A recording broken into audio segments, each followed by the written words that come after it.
बाबूजी के सानिध्य किताब से। बाबूजी के बारे में कुछ जरूरी बातें। मैंने बाबूजी को ये भी बताया कि चाहते हुए भी मेरे पास ध्यान करने का समय नहीं है।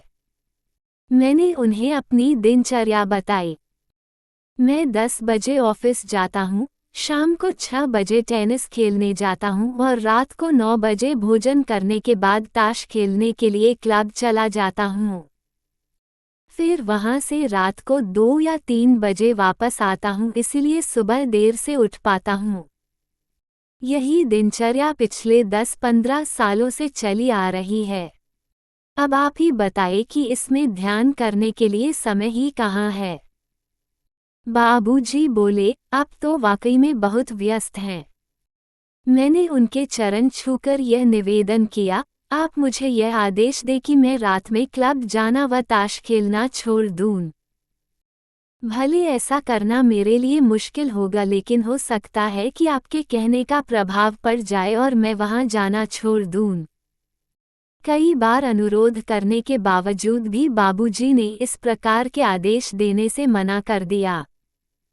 आखिरकार वे बोले, कोई भी इंसान हमारे पास किसी भी हालत में आए, हमारा ये फर्ज है कि हम उसकी सफाई कर दें। उसके जीवन में किसी तरह की दखलंदाजी करने का हमें अधिकार नहीं मिला है। यानी ईश्वर ने हमें फर्ज तो दिया है लेकिन अधिकार नहीं। इस प्रकार बाबूजी ने मुझे कोई भी आदेश देने से साफ मना कर दिया। भले यह बात अलग है कि गुजरते समय के साथ मेरी ये आदतें बिना किसी प्रयास के खुद ब खुद छूट गईं। सालों बाद जब मैं उनके शब्दों को याद करता हूँ तो मैं जैसे नतमस्तक हो जाता हूँ।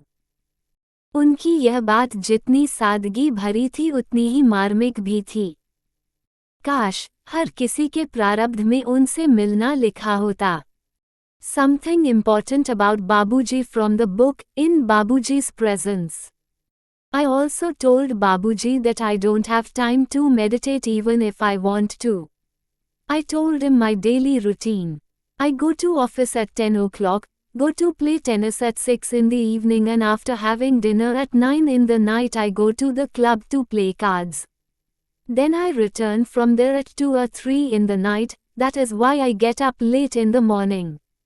This routine has been going on for the last 10-15 years. Now you tell me, where is the time for meditation in this? Babuji said, you are really very busy.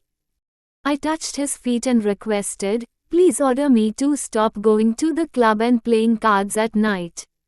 Although it will be difficult for me to do so, but it is possible that what you say will have an impact and I will stop going there.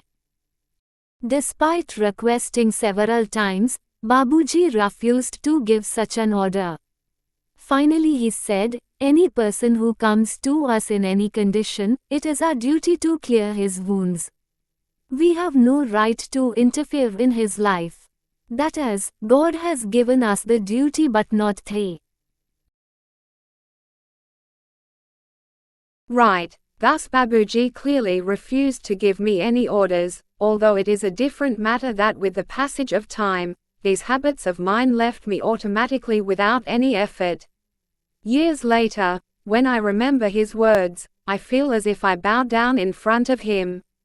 His words were as simple as they were touching. I wish it was written in everyone's destiny to meet him.